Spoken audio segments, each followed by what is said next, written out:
역사적으로 좀 큰 흑역사가 될 것 같은데요. 국회 포함 일체 정치 활동을 금한다. 모든 언론과 출판은 계엄사의 통제를 받는다. 계엄 자체도 심각한 자충수지만 정말 다행인지 모르겠지만 계엄마저 실패를 했습니다. 이런 미팅을 통해서 서로의 비전을 맞추고 정책 방향성을 맞추고 내가 가고 있는 방향이 맞는 건지 계속 서로 피드백을 해야 성과가 나오겠죠. 그래서 이런 총극 아닌 총극을 통해 본인이 대통령이 된다고는 생각은 안 해도 적어도 회사의 대표가 되었을 때, 아니면 회사의 팀장이 되었을 때, 아니면 가족의 가장이라도 되었을 때 잘하고 있는지 한번 짚어보고 어떻게 개선해야 하는지, 그런 계기가 되었으면 좋겠습니다.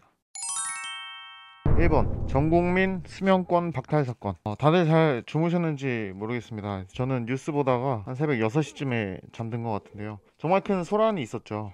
21세기에 비상계엄이 선포되고 군인들이 국회에 들어가고, 다행히 3시간 6시간 만에 정리가 됐지만 잠시나마 이거 진짜 큰일 나는 거 아닌가, 전쟁이 났나? 이런 불안함이 들었던 것 같습니다. 특히나 계엄사령관이 선포한 포고령을 듣고는 좀 소름이 좀 돋았습니다. 역사적으로 좀 큰 흑역사가 될 것 같은데요. 국회 포함 일체 정치 활동을 금한다. 모든 언론과 출판은 계엄사의 통제를 받는다. 전공의 포함 의료진은 48시간 내에 복귀하고 위반 시에는 계엄법에 의해 처단된다 라는 워딩을 사용을 했습니다. 계엄사령관, 육군대장, 정말 어떤 분은 좀 큰 흑역사가 되지 않을까 싶습니다. 저는 사실 정치적으로는 크게 색이 뚜렷하지는 않습니다. 있지도 않고요. 정치적 사건은 사실 다루지 않으려고 했지만 이번 사건은 그만큼 충격이 커서 다룰 수밖에 없었던 것 같습니다. 제 친구들 중에서도 의사 친구들이 있는데 다행히 그 친구들은 공보위로 지금 군 생활을 하고 있어서 파업에 참여한다거나 반대한다거나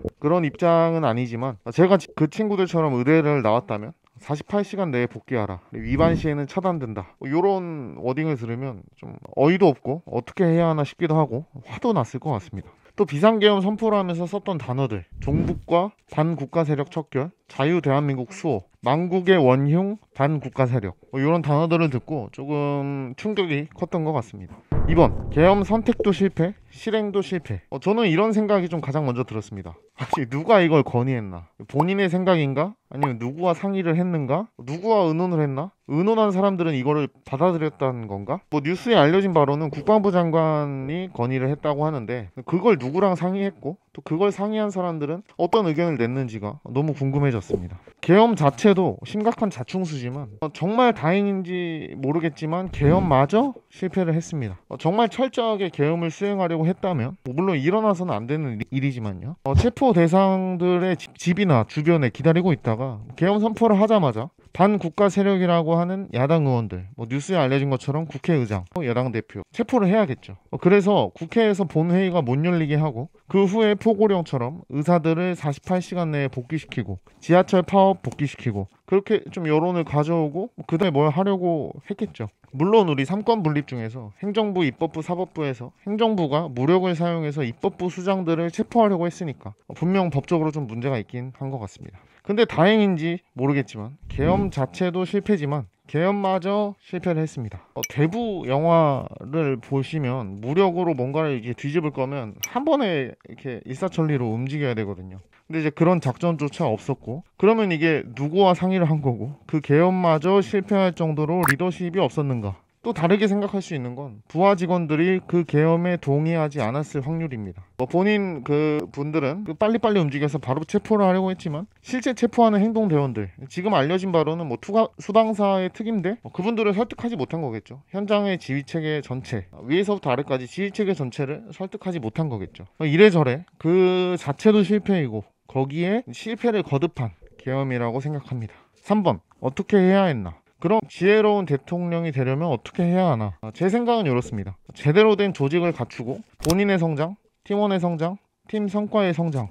즉 대통령 본인의 성장, 그리고 대통령 부하들의 성장, 나라의 성장, 이 세 가지에 초점을 맞추고 1차 부하들은 일주일에 한 번씩 1대1 면담, 2차 부하들은 4주에 한 번씩 1대1 면담을 실시하여 의견을 수렴하고 의사결정을 해야 됩니다. 이 1대1 면담은 이제 원온원이라고 불리는 리더십의 방법인데요. 우리나라 의전서열을 대강 보면 이렇습니다. 1순위 본인인 대통령, 행정부 수장, 2순위 국회의장, 입법부 수장, 3순위 대법원장, 헌법재판소장, 사법부의 공동수장인 거죠. 그리고 국무총리, 뭐 총리급, 그 다음에 부총리급, 그 중에 이제 여당, 야당 대표가 있고, 그 다음에 장관급, 뭐 장관들은 국무위원이기도 하고요. 그러면 간단히 보면 대통령 본인 플러스 1차 부하는 총리급과 부총리급, 2차 부하는 장관급, 뭐 이렇게 보시면 됩니다. 제가 이쪽을 잘 모르지만 대략 조사한 걸 통해 보면 총리급인 국무총리 플러스 대통령실의 본인 직속 부하, 요 중요한 실장들 이렇게 4명 해서 한 5명 정도가 1차 부하가 되겠죠. 이분들과는 적어도 일주일에 한 번씩 만나서 1대1 미팅을 가져서 의견을 받아야 됩니다. 2차 부하들은 뭐 직속 장관급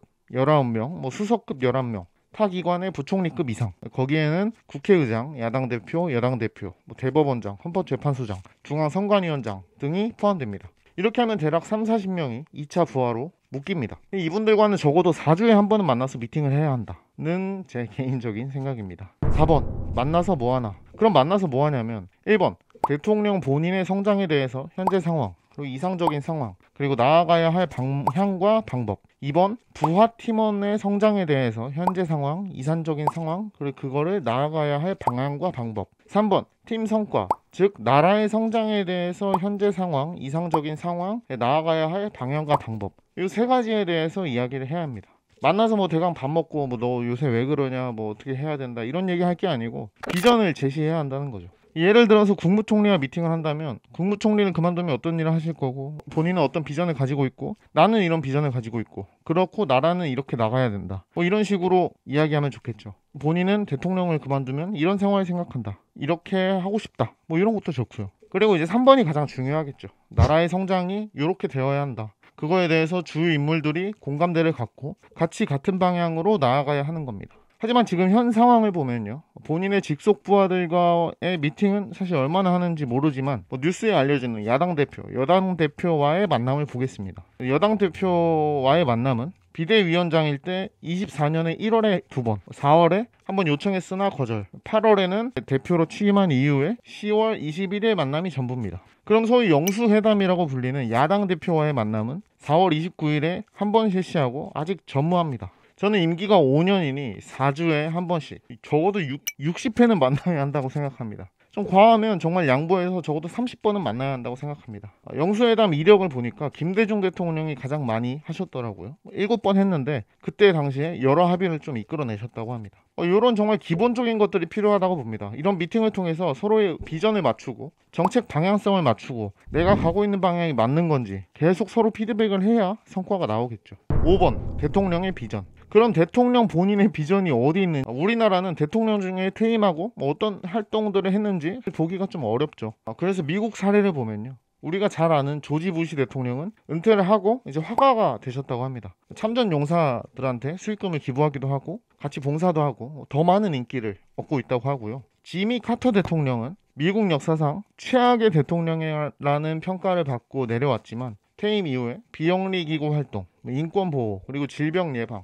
헤비타트 운동 등을 통해서 21년 만에, 퇴임하고 21년 만에 노벨 평화상을 수상했다고 합니다. 그래서 지금은 가장 존경받는 퇴임 대통령이 되었다고 하더라고요. 이렇게 대통령도 저는 나름의 비전이 있어야 한다고 생각합니다. 5년 하고 인생 끝나는 거 아니잖아요. 그래서 뭐 수능 준비하는 고등학생들처럼 대학만 보고 공부한다든지 그 5년만 보고 일하는 게 아니고 길게 보고 나도 어떻게 성장을 해야 하느냐, 그리고 나라 성장에 어떻게 성과를 낼 수 있느냐, 이런 거 생각을 해야겠죠. 그러니까 리더로서 중요한 건 본인의 성장, 본인 부하들의 성장, 팀의 성과, 즉 나라의 성장, 이게 본질이라는 겁니다. 그래서 이 3가지를 머릿속에 두어야 어디서든지 지혜로운 리더가 될 수 있다고 합니다. 6번 욕하고 말 게 아니라 나는 잘하고 있나. 참 많이 아쉬운 것 같습니다. 대통령이 지혜로운 대통령이 되려면 이렇게 해야 한다, 제가 이렇게 말하고 있지만 이런 대통령이 사실 나올 수 있을까요? 아니, 사실 대통령이 아니라 이런 회사 대표도 아니고 이런 팀장들이 나올 수 있을까요? 저는 그런 분을 찾지 못해서 회사를 나와서 지금 제 일을 한번 해보고 있습니다.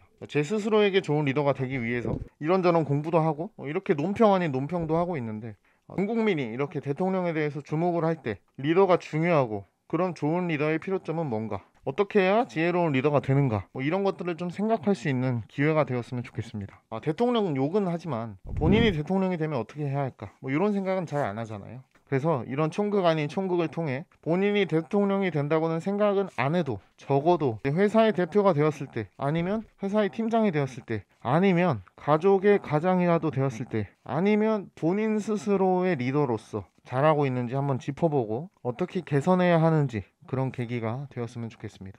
그럼 여러분들도 스스로에게 좋은 리더인지 묻는 하루가 되시기를 바라면서 마치겠습니다. 감사합니다.